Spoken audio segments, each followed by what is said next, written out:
ওই ডায়লগ আছে, আজকে আসবে 3 ভূত, 2জন ভূত এবং 2জন পেতনি এখানে এই ছবিতে আছে। আমার তো মনে হয় উনি আসলে 90 থেকে 25 পর্যন্ত আমাদের সবাইকে টেনে টেনে টেনে টেনে রিস্ক কম, রিস্ক নাই বললেই চলে। না, আমি ভূত হয়ে টিকিট পাইনি, আমি গত পরশু না কাল দেখলাম। আরেকটা জিনিস হচ্ছে কি যে নিজের চরিত্রে নিজে অভিনয় করা সবচেয়ে রিস্ক কম।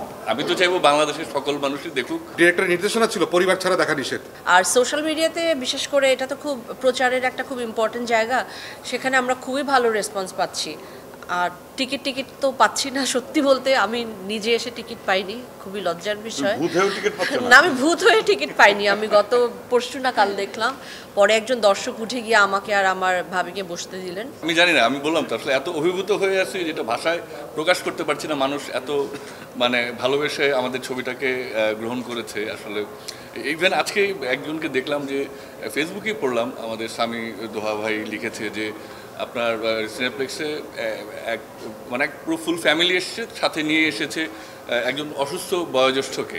তারা ধরাধরি করে তাকে ইয়ে থেকে আপনার নামিয়ে এরপরে বসাচ্ছে আর কি। তো এইটা জানার পরে আসলে আমার মনে হয় যে আর কিছু পাওয়ার বাকি নেই আমাদের আর কি। আমি মানুষের চরিত্র অভিনয় করেছি, মানে এখানে 2জন ভূত এবং 2জন পেতনি এখানে এই ছবিতে আছে। আমি মানুষের ভূমিকা অভিনয় করেছি। ছবিটা সম্পর্কে বলতে পারছি না কারণ এখন ছবি দেখতে পারিনি, কারণ টিকিট পাইনি। আর ডিরেক্টরের নির্দেশনা ছিল পরিবার ছাড়া দেখা নিষেধ। কাজে পরিবার নিয়ে সবাইকে নিয়ে দেখতে গিয়ে আমি এখন পর্যন্ত টিকিট ম্যানেজ করতে পারিনি। জয় আপা আছে, অপি আপা, চঞ্চল ভাই, দিনার ভাই আমার খুবই পছন্দের, তারা মিমি আপা আছে এই ছবিতে। তো এতগুলো সিনিয়রদের মাঝখানে আমি যে ভয়ে কথা বলতে আমার এখন গলা কেঁপে যাচ্ছে, তো বসে কথা বলতে পারছি, এটা খুবই ভালো লাগছে।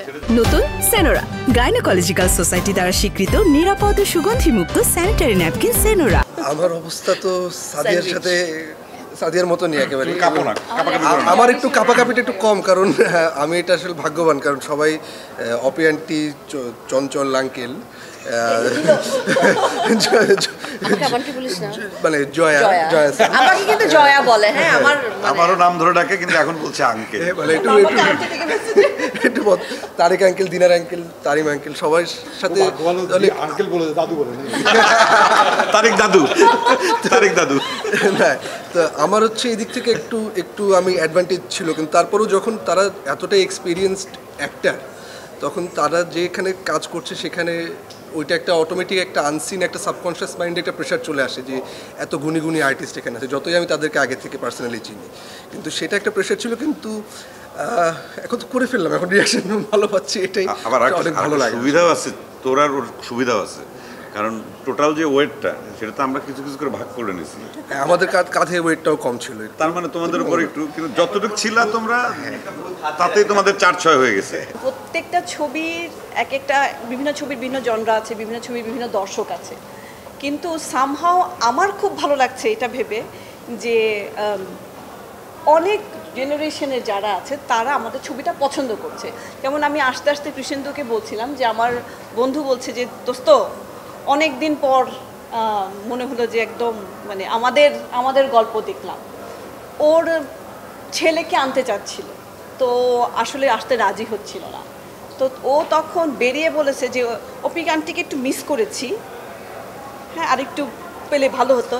কিন্তু ওর মাকে ধন্যবাদ জানালো যে মা তুমি যদি আমাকে আজকে না নিয়ে আসতে, তোমরা আসলে কোন সময়টায় কত সুন্দর সহজ ছিলে, সেটাই যে এত বলো বকা দিয়ে আমাদের সময় এরকম হতো, ওইটা এই ছবিটা না দেখলে বুঝতে পারতাম না। এটা আসলে ট্রিমেন্ডাস। আমি একটা কথা বলতে চাই যে আমাদেরকে যেভাবে সাপোর্ট করেন সব সময়, কারণ একটু নতুন ধরনের গল্প, নতুন ধরনের নির্মাণ, এগুলোর সাথে দর্শক না থাকলে পরে আসলে সবই বৃথা। তো সেই জায়গায় দর্শক যে এতটা সাপোর্ট আমাদেরকে করছেন এই উৎসবে, আমি মনে হয় যে আমাদের টিম থেকে দর্শকের প্রতি কৃতজ্ঞতা, এবং যারা যারা দেখেননি তাদের প্রতি স্বনির্বন্ধ অনুরোধ, আপনারা সিনেমা হলে এসে উৎসব দেখবেন। আর যারা দেখবেন, দেখার পর যদি আপনার ভালো লাগে তাহলে আপনার বন্ধু পরিজন তাদেরকে বলবেন যে ছবিটা দেখতে।